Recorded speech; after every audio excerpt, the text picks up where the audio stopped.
Welcome. In this video we'll be talking about the due diligence process. We have now assessed what is a due diligence, why companies must carry out due diligence, but now let's see how they have actually to undertake this process.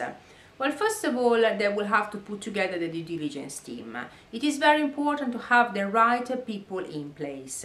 Unfortunately, some companies consider the due diligence just as a tick the box exercise, just as an operational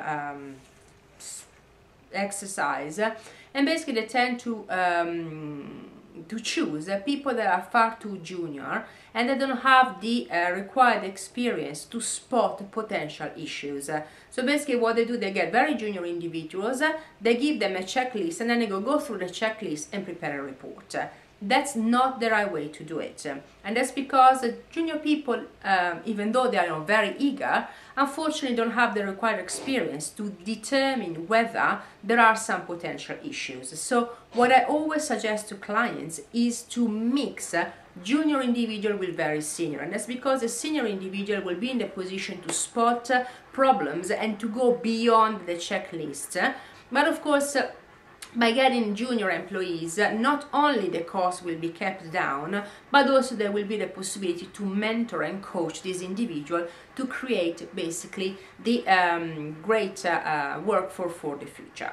So mix the two, but always make sure that you've got sufficient experts dealing with the due diligence, and don't consider that just as a tick the box exercise. The due diligence, as we will see later, will cover several aspects of a company. So it can be legal due diligence, HR due diligence, financial due diligence, commercial due diligence, ethical due diligence. So there will be teams that will cover all the different aspects of a company, and that's because only by gathering sufficient information the buyer will be in the position to determine whether this deal is good or if it's better to walk away. With regards to the information, again here they will have to find the balance. On one side, of course, you would need to gather enough information in order to allow a decision that is based on basically a relevant amount of data.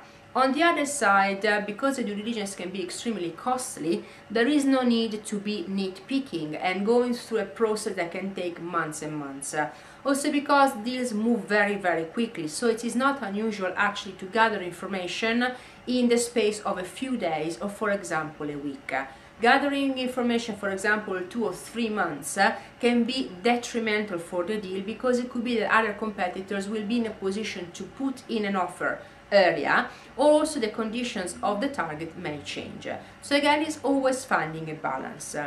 With regards to the type of information, fundamentally there are two different types. The first one is the external information, so things like competitors, things like the macroeconomic situation, whilst the internal information, we will look at them later in other videos in more detail, are actually relating to the legal situation, the HR situation, the commercial situation, the financial situation, and so on. The most important thing is actually to get all the different members of the due diligence team to cooperate and to talk to each other. So it's very important to coordinate the team in order to understand the type of information that has been gathered, to understand basically whether the due diligence is on track, and also to inform each other on potential issues that have been highlighted and, for example, may require additional investigations in other side or by other teams that are taking part in the due diligence.